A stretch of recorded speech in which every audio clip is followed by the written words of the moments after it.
It's time for Marry Me Monday, the fun, timely, sometimes romantic, sometimes spirited live radio program with your hosts, Jeff Dorsey and Sherry Bussey, presented by Emerald City Jewelers, 33rd and Broadway, Quincy. And good morning. Welcome to another edition of Marry Me Monday. And Sherry Bussey is alongside. Boy, a lot of things happening this past weekend around here. Yeah. It was a lot of fun this weekend. Boy. And the weekend before. You can't say that there's nothing to do around here. I know that. That's true. But one thing that you can do for sure is go out to Emerald City Jewelers. You brought some neat stuff in here today. I did bring in some neat stuff. I had an opportunity to bring in some green diamonds. The trend in engagement rings now is to put a colored stone or a colored diamond in the center instead of a white one. Really? Yeah, they've got the rose gold mountings and white gold and yellow gold. The rose gold's been trending for a while, but now people are starting to ask for diamonds that are colored, different colors. There's blue and pinks and yellows, and this is a sample of the greens I have here today. Pretty neat looking, too. They glisten, really, is what they do. It's every color you can think of. Okay. And black, we've had people get black diamonds for engagement rings. Really? And, sapphires for center stones.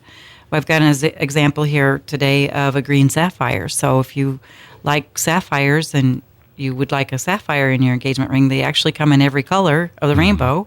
Yellow sapphires and green sapphires, blue sapphires.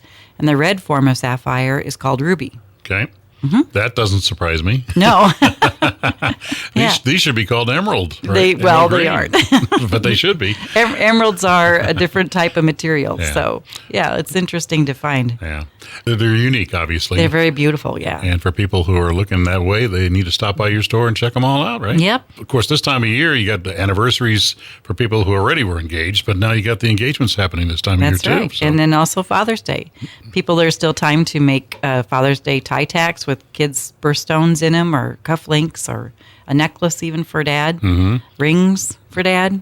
I know you got watches with maybe Dad's favorite team and favorite college on there. Right? So. Yeah, we have those kind of things too. We have lots of nice watches. We carry Citizen line of watches that is Echo Drive movement, they call it. The interior of the watch is charged by the light in the room or in the sunlight, so you don't ever have to change the battery, at least not for 20 years is what they say. Yeah, unless you move to Alaska for 6 months where there's no light. There's no light. You got to hold it underneath the light. But other than that, and of course you got the Daniel Wellington watches too. Yes, the Daniel Wellington's always coming out with new styles, real clean and sleek and tailored. It fits easily underneath the dress shirt for gentlemen, and they have colored straps too that are nylon, that are easy to wear and easy to change out if you'd rather get a leather one and change it out to some bright colors for the 4th of July or those kind of things. We've got the nano straps for those too. Just get in the store and browse around. There's so many different gift items that are available out there that we don't even touch on because of time element here. But, yes, and it's really a hard medium when it's not a visual medium, but we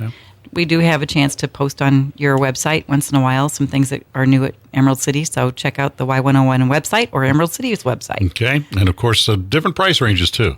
Everybody's price range. So no reason not to stop in and see what's available there. That's right. Want to get to the story? Sure.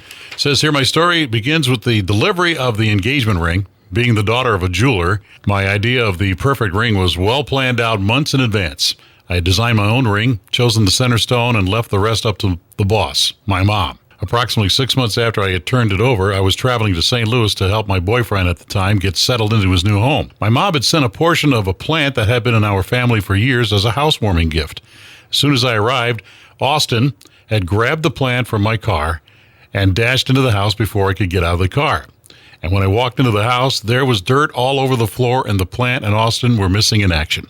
I looked down the steps to the basement, and there he stood with a guilty expression on his face and said, "I dropped it."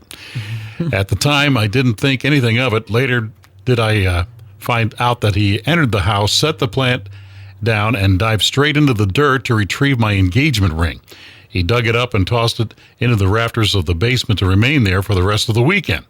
A few weeks later, we were on our way to Iowa State University, our alma mater, for homecoming weekend. His sister and cousin were currently freshmen, and we had planned to meet up with them upon our arrival in Ames. And ironically enough, we were meeting in the dorm in which Austin had won my heart 6 years prior with my favorite candy, a bag of Reese's. We casually arrived at the exact location, and he turns to face me and drops to one knee, box in hand and a Reese's inside. He worried I would think it was only getting Reese's, so the second box with the ring inside appeared quite quickly after that. I was quite surprised and happy at the same time. Our relationship has come full circle with the location of the proposal and the Reese's present. Neat story. Wonder whose daughter that is. Yeah, I wonder too. It was pretty funny. We didn't know how to get the ring to Austin, and this plant is a Dieffenbachia plant, and it grows like crazy, and you can cut it off and root it and grow more. So we've divided the plant several times, and so that's what we did was we gave him a plant for a housewarming gift, and her ring was in a Ziploc bag in a box buried under the plant. Well, that's a unique way to do it. Yep. Well, that's great. And for everyone else who submits a story to us, of course, we get a nice gift certificate from Emerald City Jewelers to give you, plus a nice Emerald City Jewelers t-shirt that goes along with that for sending the story to us. Just send it to y108radio.com. By the way, we've had a few problems with the link to that site, and we apologize to those of you who've been trying to get stories to us, but I think we've got that all fixed up and ready to go again. So submit those stories, and maybe we'll use yours next Monday on the next edition of Marry Me Monday. Of course, Emerald City Jewelers is open when to when? We're open 9:30 to 5:30 Monday through Friday. Saturdays 9:30 to 3. And for the summer, we're closed on Sundays, but open again September 10th. And they gift wrap, or we'll put a ring inside a plant. Right. Whatever it takes. Sherry, we'll see you next week. All right, thanks. That's it for this week's edition of Marry Me Monday, presented by Emerald City Jewelers. Join us next week, Monday, 7:25, for another exciting edition of Marry Me Monday. Celebrate your love.